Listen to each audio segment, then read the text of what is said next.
Praise the lord. దేవుని పరిశుద్ధ నామమునకు మహిమ కలుగునుగాక. దేవుని దయలో ప్రభు గడిచిన 11 నెలలు కూడా మనల్ని కాచి కాపాడి ఈ యొక్క ఆఖరు నెలలోనికి ప్రవేశింపచేసినందులకు దేవాతి దేవునికి కృతజ్ఞతాస్తుతులు చెల్లిస్తున్నాం. వీక్షకులారా, దేవుని యొక్క వెలుగు మీ ముఖములపై ప్రకాశించునుగాక. మీ అంతరంగాలను ఆయన తాజా ఊపిరి దర్శించునుగాక. దేవుని కృప మన అందరి యందు అధికమగునుగాక. ఈ యొక్క డిసెంబర్ నెల మొదటి పునరుద్ధాన దినమందు ఇలాగున ప్రభు వాక్యంతో మిమ్మలను కలుసుకునుట దేవుడు నాకు ఇచ్చిన భాగ్యముగా నేను ఎంచుతూ ప్రార్థన చేసుకుని దైవ లేఖన ధ్యానంలోనికి మనం వెళదాం. ప్రేమగల తండ్రి, సర్వోన్నతుడా, కృపాపూర్ణుడా, దయామయుడా, మీ గొప్ప నామమును స్తుతిస్తున్నాం. మా కొరకాయి మీ యొక్క అద్వితీయ కుమారుణ్ణి భూగ్రహానికి పంపినందుకు, నలుగుగొట్టబడడానికి నీ కుమారుణ్ణి మాకు అనుగ్రహించినందుకు, నలుగుగొట్టబడడానికి ఇష్టపడినందులకై మిమ్మల్ని స్తుతిస్తున్నాం. Lord the Father, we thank you for Jesus Christ. We thank you for Holy Spirit. Triune God, we glorify you and we honor you, Lord Jesus. నాతో మాట్లాడి మమ్మల్ని నడిపించమని యేసు నామమున అడుగుచున్నాము పరమ తండ్రి. ఆమేన్, ఆమేన్, ఆమేన్.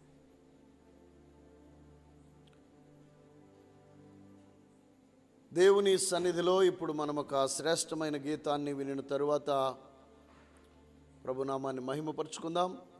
దైవరాజ్య స్థాపనలో మనమంతా కూడా పాలిభాగస్థులముగా దేవుని చిత్తమును చేయుట కొరకాయి ముందుకు కొనసాగుదుముగాక. ఆమేన్, ఆమేన్.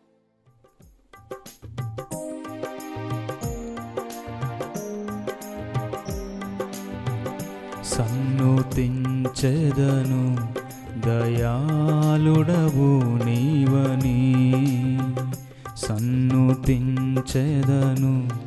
దయాళుడవు నీవని, యెహోవా నీవే దయాళుడవని నిన్ను సన్నుతించెదను, యెహోవా నీవే దయాళుడవని నిన్ను సన్నుతించెదను, సన్నుతించెదను దయాళుడవు నీవని, సన్నుతించెదను దయాళుడవు నీవని. సర్వసత్యములో నన్ను నీవు నిలిపి ఆదరించిన పరిశుద్ధాత్ముడా, సర్వసత్యములో నన్ను నీవు నిలిపి ఆదరించిన పరిశుద్ధాత్ముడా, కృపాధారము నీవేగా షాలేము రాజా, నిన్ను సన్మానించెదను, కృపాధారము నీవేగా షాలేము రాజా, నిన్ను సన్మానించెదను,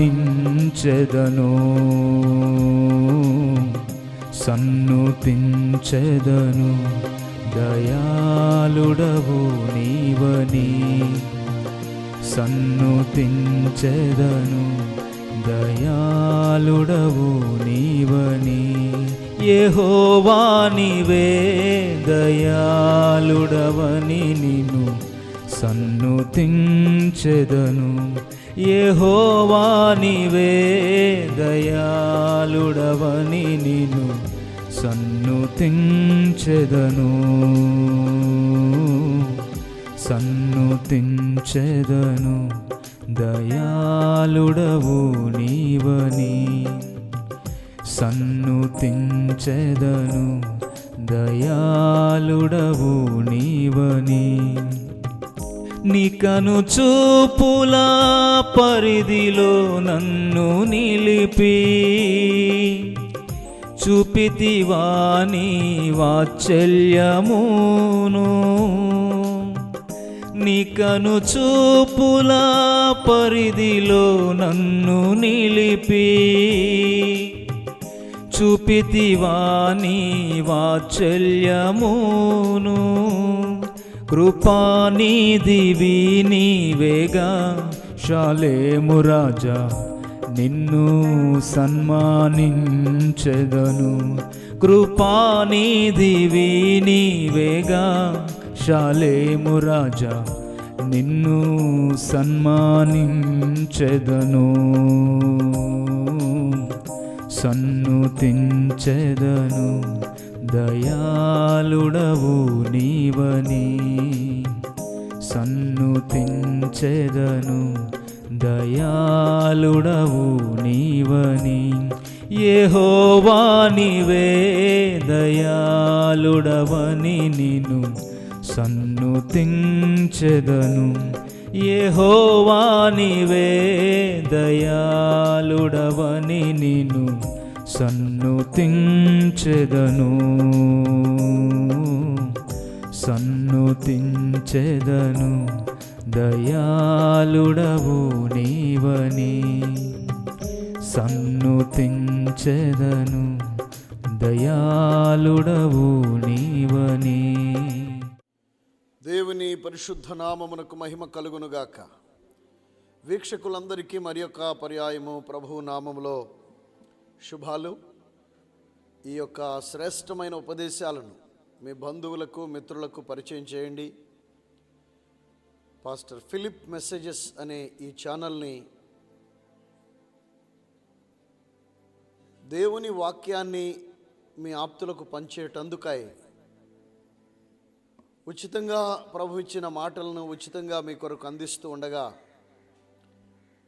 ఈ ఛానల్ని మీ వారందరికీ పరిచయం చేసి మీతో కూడా వారు సహితం నిత్య జీవమునకు వారసులై నిత్య మహిమ కొరకై రాకడలో ఎత్తబడే గుంపులో చేర్చబడేటందుకు ఉపకరించే ఈ శ్రేష్టమైన ఉపదేశాలను మీరు పంచి ఇవ్వాలని ప్రభు పేరట నేను మీకు పిలుపునిస్తూ ఉన్నాను.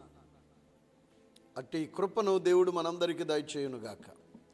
తడవు చేయక ఈ డిసెంబర్ నెల మొట్టమొదటి పునరుద్ధాన దినమందు ప్రభు ఇచ్చేటటువంటి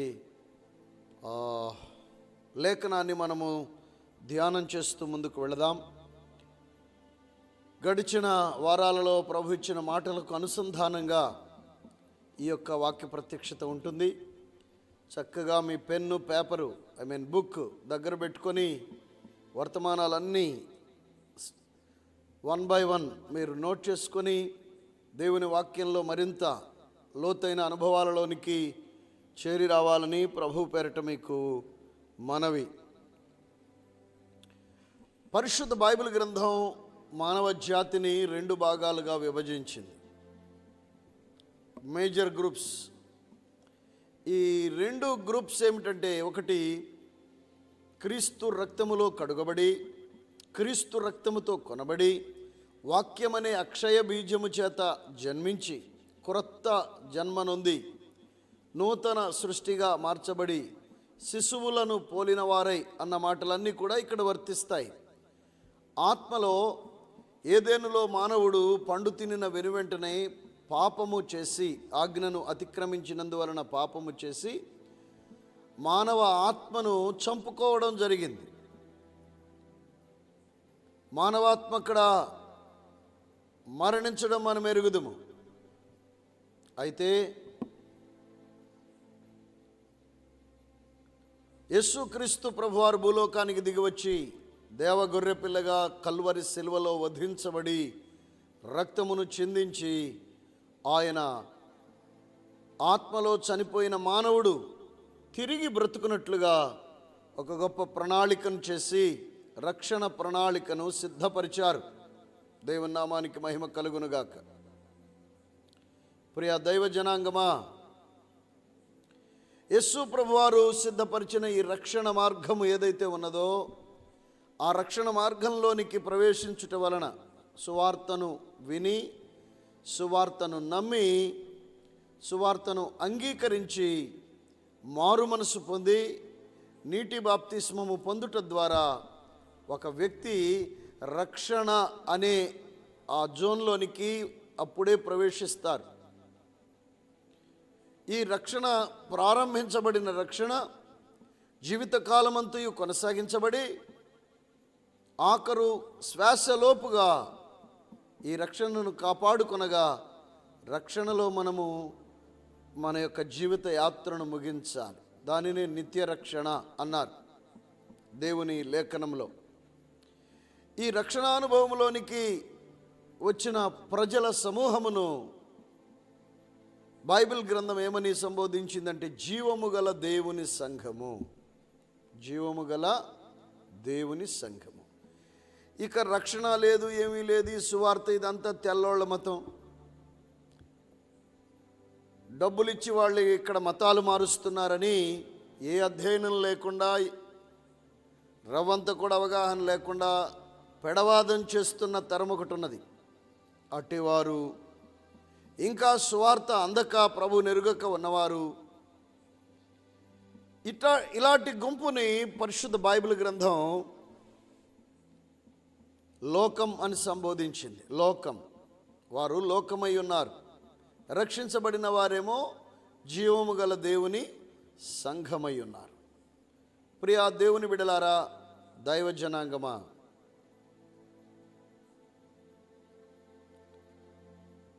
లోకం వేరు, సంఘం వేరు. అయితే సంఘమై ఉన్న వీరికి దేవుని వాక్యమనే దిక్చూచి, దేవుని వాక్యమనే వెలుగు, దేవుని వాక్యమనే త్రోవ ఉంటుంది. కాబట్టి ఈ త్రోవలో ప్రకాశించబడుతున్న వెలుగులో దిక్చూచిని బట్టి గమ్యస్థానానికి చేర్చబడ్డానికి అవకాశం ఉంటుంది. చాలామంది మనుషులకి అనేక విషయాలు తెలుసు. రాజకీయాలు తెలుసు, కులాల గురించి తెలుసు, మతాల గురించి తెలుసు, వాళ్ళ వృత్తిని గురించి ఎన్నో విషయాలు అధ్యయనం చేస్తారు, మాట్లాడుతూ ఉంటారు. కానీ మరణం తరువాత మానవ ఆత్మకు ఏం జరగబోతుంది అంటే అసలు ఆత్మ ఉన్న సంగతే వారికి తెలియదు. ఈ రక్తమాంసాల శరీరాన్ని తీసుకెళ్ళి పూజ చేస్తారు, లేక కాల్చేస్తారు, అంతటితో కథ ముగిసింది అని భ్రమిస్తారు. అయితే పరిశుద్ధ బైబిల్ గ్రంథం ద్వారా దేవదేవుడు మానవ జాతికి విస్పష్టమైనటువంటి, సుస్పష్టమైనటువంటి సమాచారాన్ని మనుష్యుని మరణము తరువాత ఏమై ఉండాలో ప్రభువు చాలా తేటగా తెలియజేశారు. ఏమై ఉండబోతున్నారో. అయితే క్రీస్తు రక్తముతో కొనబడి, క్రీస్తు రక్తముతో కడుగబడిన జీవము గల దేవుని సంఘంగా జీవిస్తూ, సంఘంలో సంఘముగా జీవిస్తున్నటువంటి వ్యక్తుల మరణము తరువాత వారి యొక్క ఆత్మదేహము శరీరాన్ని విడిచిపెట్టి నిత్య జీవములోనికి ప్రవేశిస్తుందని, అవ్విధముగా రక్షణ పొందకుండా లోకమై జీవించి, లోకంలో జీవించి కన్ను మూసిన ఎడల ఆత్మ పాతాళమునకు వెళ్ళవలసి వస్తుందన్న సంగతి పరిశుద్ధ బైబిల్ గ్రంథం చాలా తేటగా తెలియజేస్తుంది. సో ఇంతకీ లోకం వేరు, సంఘం వేరు. ఈ వ్యత్యాసాన్ని ప్రీవియస్ సెషన్స్లో కూడా మనం మాట్లాడుకుంటూ వచ్చాం. అయితే ఒక విశేషమైన కోణాన్ని జస్ట్ అవుట్లైన్స్ అలాగా నేను మీకు చూపించి లేఖనంలో నుండి ముగించే దిశగా ముందుకెళ్తాను. శ్రద్ధగా మీ కుటుంబాలుగా ఈ యొక్క కార్యక్రమాన్ని వీక్షించాలని ప్రభు పేరిట నేను మీకు మనవి చేస్తూ ఉన్నాను. లోకమై ఉన్న వీళ్ళు రక్షణ పొందకుండా, ప్రభుని అంగీకరించకుండా, ఆత్మలో క్రొత్తగా జన్మించకుండా, ఈ శరీరం మాత్రమే మనిషి అనుకొని ఈ శరీరం యొక్క నియమ నిబంధనలనే పాటిస్తూ దేవాతి దేవుని యొక్క ఆజ్ఞలకు విధేయులు కాకుండా జీవిస్తున్నటువంటి వారిని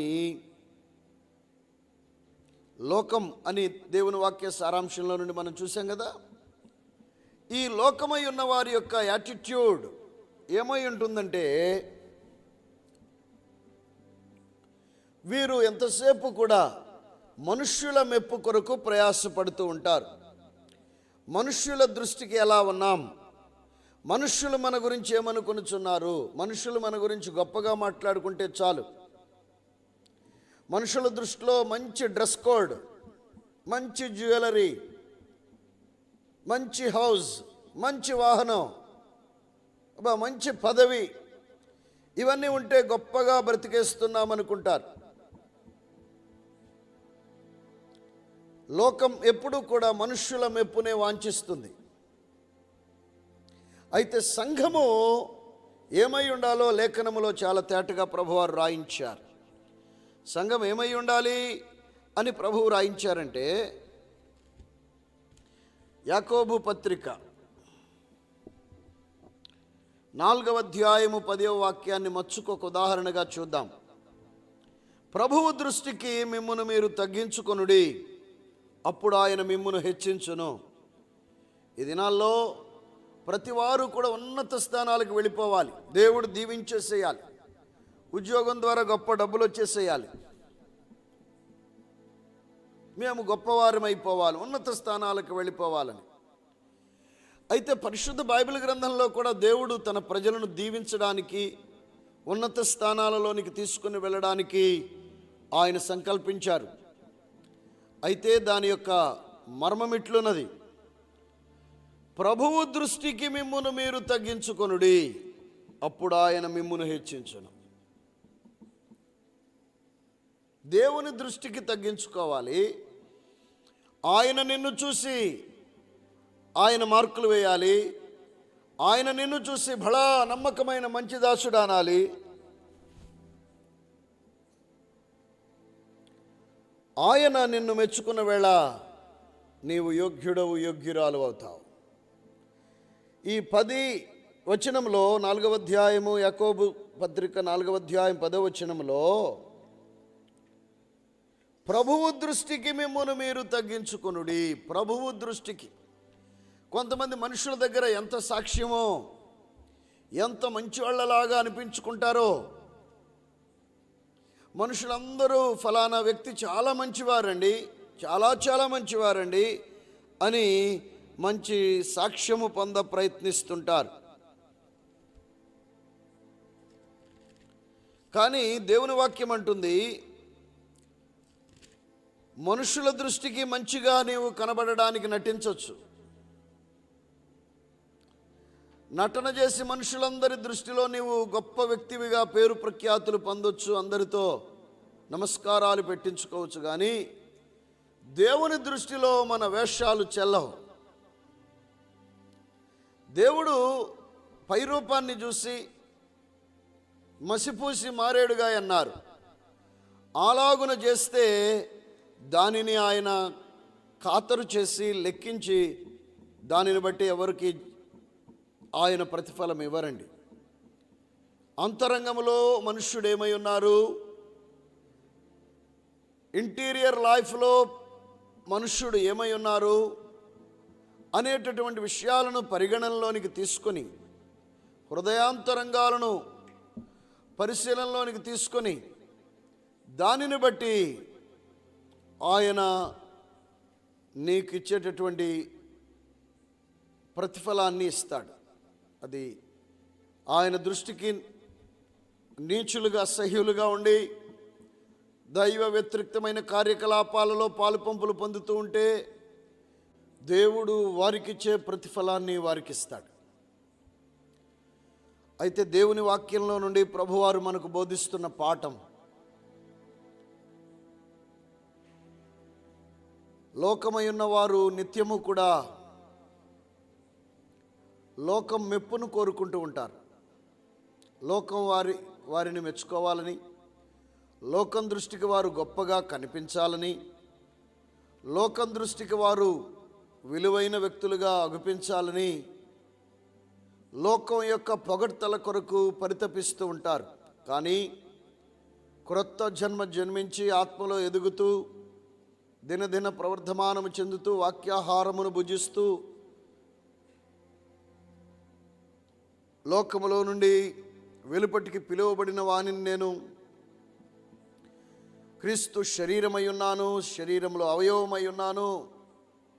శిరస్సు క్రీస్తు అయి ఉన్నారు. శిరస్సు ఆదేశించినదే శరీరం చేయాలి. కాబట్టి ప్రభు ఏది ఆదేశిస్తారో ఉద్దేశిస్తారో దానిని మాత్రమే నా జీవితంలో, నా కుటుంబంలో, మా ప్రాంతంలో మేము నెరవేర్చాలనేటటువంటి ఒక అభిప్రాయం కలిగి దైవిక నడిపింపుతో ముందుకు కొనసాగే సంఘమున్నారే, వీరు ప్రభు యొక్క మెప్పును కోరుకుంటారు.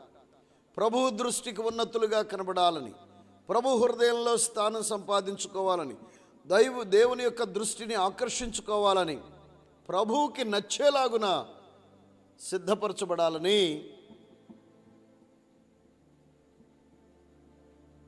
సంఘము పరితపించాలనేది దేవుని వాక్య సారాంశం. అయితే ఈ దినాన్న ప్రభువాత్మ మనకు వేస్తున్న ప్రశ్న ఏమిటంటే, మరి నీవు మనుషుల మెప్పును కోరుచున్నావా, దేవుని మెప్పును కోరుచున్నావా?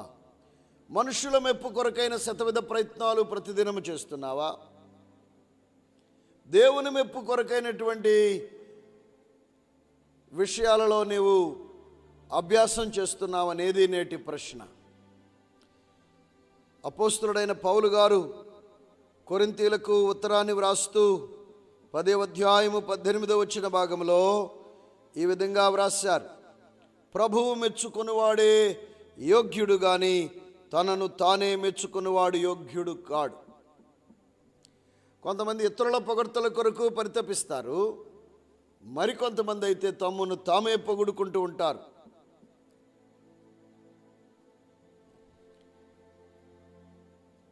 అయితే లేఖన సారాంశం, ప్రభువు మెచ్చుకునేలాగున నిన్ను నీవు సెట్ చేసుకోవాలి, బలిపీఠం మీద పెట్టుకోవాలి, సిలువకు అప్పగించుకోవాలి.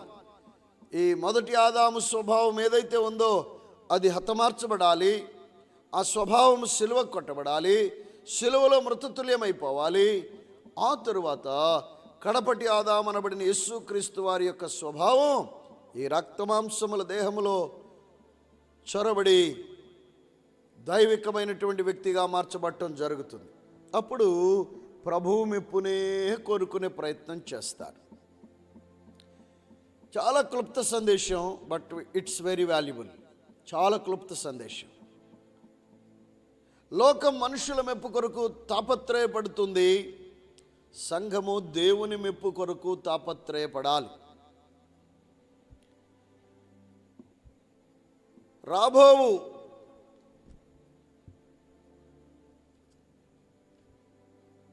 పెండ్లి విందులో, రాబోవు పరలోకపు వివాహంలో ఆయన ఎదుట నిలువబెట్టబడాలి అంటే నీవు క్రీస్తు స్వభావములో పరిపూర్ణత్వం చెందాలి. ఆయనకు సాటి అయిన సహాయముగా మారాలి. ఎఫెసీ పత్రిక 4వ అధ్యాయము 12వ వాక్యాన్ని మనం చూస్తే, క్రీస్తునకు కలిగిన సంపూర్ణతకు సమానమైన సంపూర్ణత కలవారమగు వరకు. అదండి మనుషులు మెచ్చుకోవడం కాదు. నీవు మధ్యాకాశానికి వధువు గుంపుగా ఎత్తబడుట కొరకాయి ప్రభువు నిన్ను మెచ్చుకోవాలనే అనుభవంలోనికి నీవు రావాలి. దాని మీద నీ తృష్ణ, ఆశ పెరగాలి. క్రీస్తు సంపూర్ణతకు సమానమైన సంపూర్ణతలోనికి ఎదగాలని ప్రభు నిన్ను కోరుతున్నారు. దేవుని పరిశుద్ధ నామమునకు మహిమ కలుగునుగాక. ఎఫెసీ పత్రిక 5వ అధ్యాయంలో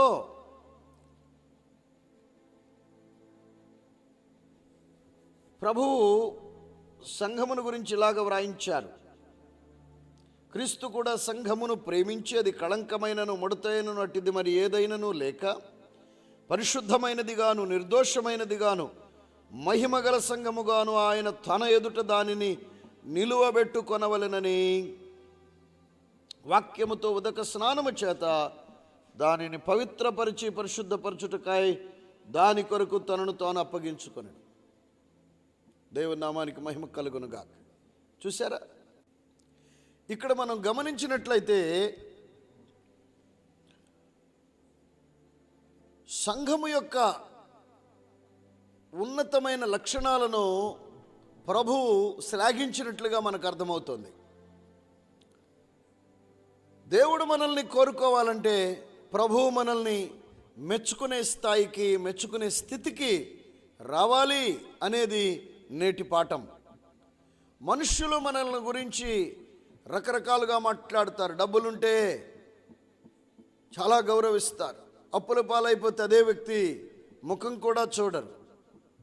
అవసరత ఉంటే అతికించుకుంటూ వస్తారు. పదవి ఉన్న వాళ్ళ దగ్గరికి అందరూ బంధువులై వచ్చేస్తారు. పదవి పోతే ఎవరు రారు. మనుషుల మెప్పు అనేది ఈ లోకంలో వారు పొందుకునే బెనిఫిషన్స్ మీద ఆధారపడి ఉంటుంది. వాళ్ళు లబ్ధి చేకూరుతుందంటే వాళ్ళకి ఎవరి దగ్గరికైనా వెళ్ళి మనుషులు మెచ్చుకుంటారు. అయ్యా మీరు అంతటి వారు, ఇంతటి వారు మహులు అని పొగడుతూ ఉంటారు. కానీ ప్రభు అంతరంగమును చూచే దేవుడు. దావీదు ఉదంతంలో కూడా ఇదే జరిగింది. ఏం జరిగింది? కీర్తనల గ్రంథంలో ఒక మాట నేను చదువుతున్నాను, శ్రద్ధగా గమనించండి. కీర్తనల గ్రంథము 78వ కీర్తన 70వ వచన భాగం. తన దాసుడైన దావీదును కోరుకుని గొర్రెల దొడ్లలో నుండి అతన్ని పిలిపించెను. పాడి గొర్రెలను వెంబడించుట మాన్పించి తన ప్రజలైన యాకోబును, తన స్వాస్థ్యమైన ఇశ్రాయేలును మేపుటకై ఆయన అతనిని రప్పించెను. చూశారండి? గొర్రెల దొడ్లలో నుండి అతనిని పిలిపించెను, అతనిని కోరుకొనెను. ఏమిటి? దేవుని దృష్టిలో దావీదు పడడానికి కారణమేమిటి? దేవుని దృష్టి దావీదు మీదకి దిగిరావడానికి కారణమేమిటి? సమూయేలు అనేటటువంటి ప్రవక్త దావీదు ఇంటికి వెళ్ళాడు తన తండ్రి దగ్గరికి. అయా నీ కుమారుల్లో ఒకరిని దేవుడు రాజుగా చేయనుద్దేశించాడు, వారిని పిలిపించమంటే దావీదును మినహాయించి మిగిలిన వాళ్ళందరినీ పిలిపించాడు. అయితే పరిశుద్ధాత్ముడు అన్నారు, వాళ్ళెవరూ కాదన్నారు. తరువాత ఇంకెవరైనా ఉన్నారంటే ఒక్కడున్నాడండి గొర్రెల దగ్గర, అతన్ని పిలిపించు. అతను వస్తూ ఉండగానే నేను కోరుకున్నవాడు ఇతడే అని ప్రభువు మాట్లాడతారు. దేవునికి స్తోత్రం. ఆ ఉదంతంలో సమూయేలు మొదటి గ్రంథం 16వ అధ్యాయం 7వ వాక్యంలో ఈ విధంగా వ్రాయబడింది. అయితే యెహోవా సమూయేలుతో ఈలాగు సెలవిచ్చెను, అతని రూపమును అతని ఎత్తును లక్ష్య పెట్టకము. మనుష్యులు లక్ష్యపెట్టు వాటిని యెహోవా లక్ష్య పెట్టడు. నేను అతన్ని త్రోసివేసి ఉన్నాను. మనుష్యులు పైరూపమును లక్ష్య పెట్టుదురు గాని యెహోవా హృదయమును లక్ష్య పెట్టును. చూశారండి? మనుష్యులు పైరూపమును లక్ష్య పెట్టుదురు గాని యెహోవా హృదయమును లక్ష్య పెట్టును. ప్రభు అయిన దేవుడు పైరూపాన్ని చూసి ఆయన మార్కులు వేయరు. ఇంటీరియర్ లైఫ్ చూస్తారు. ఒక వ్యక్తి అంతరంగ జీవితంలో, రహస్య జీవితంలో ఆయన యొక్క స్వభావ స్వరూపము ఏ మేరకున్నదో చూస్తారు. చూసి దానిని బట్టి ఆయన ఎంపిక చేస్తారు. రేపు మేఘవాహనం ఎక్కడం కోసం ఆయన ఒక టీముని ఎంపిక చేయబోతున్నాడు. ఇక్కడేదో డబ్బుండి, అష్టైశ్వర్య భోగభాగ్యాలుండి, పంచపక్ష ప్రమాణాలుండి, దేశీయ ఉద్యోగాలు విదేశీయ ఉద్యోగాలు ఉంటే కోట్లు గడించి మాకు ఇక తిరుగులేదులే అనుకుంటే అందులో ఎంపిక చేయబడవు. మ్యానిపులేషన్స్ పనికిరావు. ఇక్కడ ఖచ్చితంగా ప్రభువు నిన్ను మెచ్చుకొని నిన్ను ఎంపిక చేస్తేనే నీవు ఆ గుంపులో ఉంటావు. దావీదును దేవుడు కోరుకున్నాడు. దావీదు తండ్రి అనుకున్నాడు, నా చిన్న కొడుకుని దేవుడు కోరుకోడేమో అని అనుకున్నాడు. ఎందుకంటే పైరూపం చూస్తే అట్లున్నది. ప్రియ దేవుని బిడ్డ, దేనికి నువ్వు ప్రాధాన్యతనిస్తున్నావు అనేది నేటి పాఠం. భౌతికంగా ప్రజలేమనుకుంటున్నారని డాంబికంగా వ్యవహరిస్తూ ప్రజలందరి దృష్టికి గొప్పగా కనబడుతున్నావా? లేక ఒక్కొక్క బొట్టే కన్నీరు విడుస్తూ ప్రభు పాదాలను కడుగుతూ ఆయన మెప్పు కొరకు ప్రయాసపడుతున్నావా? పరిశుద్ధ బైబిల్ గ్రంథ చరిత్రలో ఈ తరము వారందరిలో నీతిమంతుడని నోవహు సాక్ష్యము పొందాడు, దేవుని దగ్గర సర్టిఫికేట్ పొందాడు. అబ్రహాము నా స్నేహితుడని దేవుడి దగ్గర అబ్రహాము సర్టిఫికేట్ పొందాడు. మోషే నా ఇల్లంతట్లో నమ్మకమైన వాడు, మోషే భోజనులందరిలో మిక్కిలి సాత్వికుడని 2 సర్టిఫికెట్లు ఇచ్చాడు దేవుడు.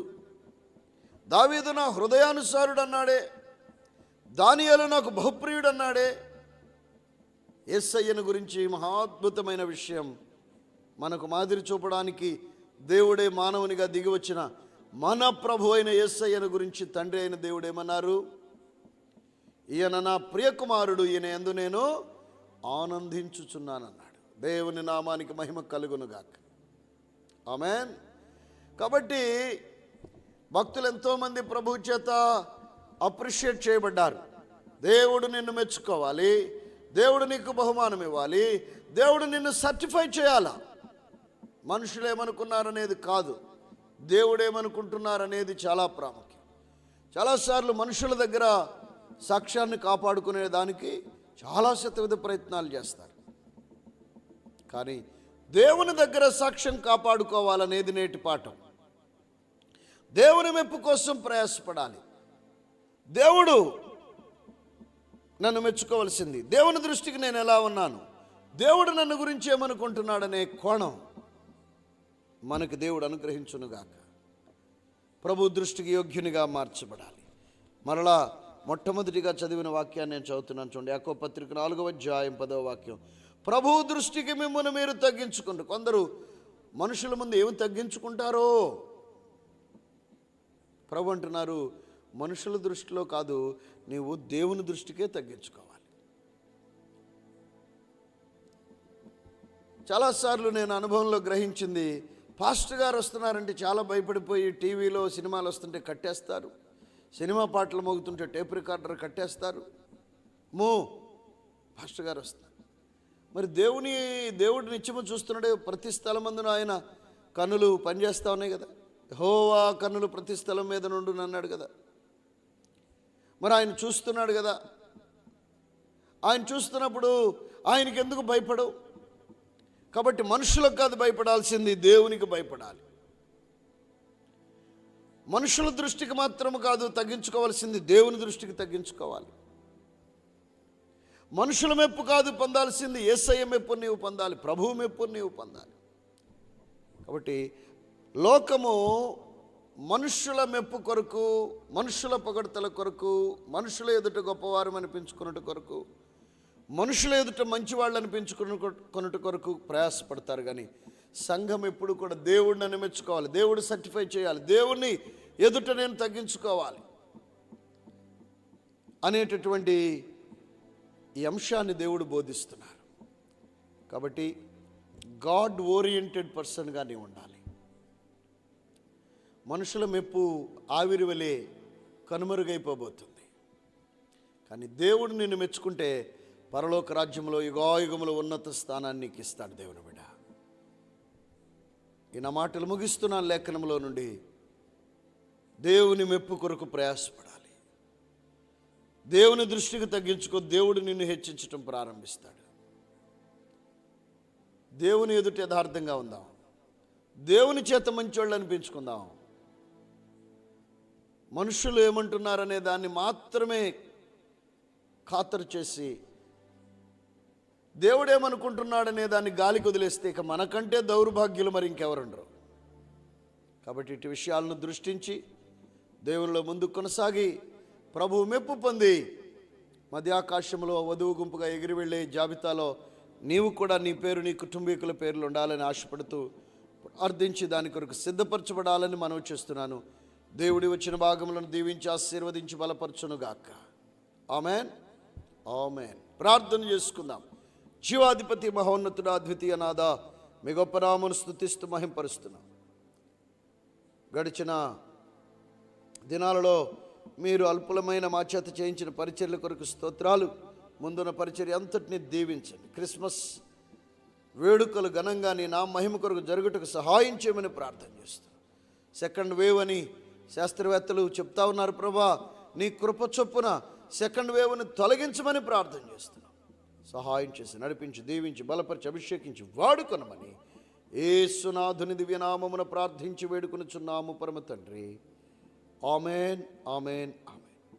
మన పరమ తండ్రి అయిన దేవుని ప్రేమ, ప్రభువును రక్షకుడైన యేసునాథుని కృప, పరిశుద్ధాత్మ దేవుని యొక్క సన్నిధి సహవాసము నడిపింపు సకల పరిశుద్ధులకు మనకును సదాకాలం తోడైండి ముందుకు నడిపించునుగాక. ఆమేన్, ఆమేన్. God bless you. దేవుడు మిమ్మల్ని మీ కుటుంబాలను నిండారులుగా దీవించునుగాక.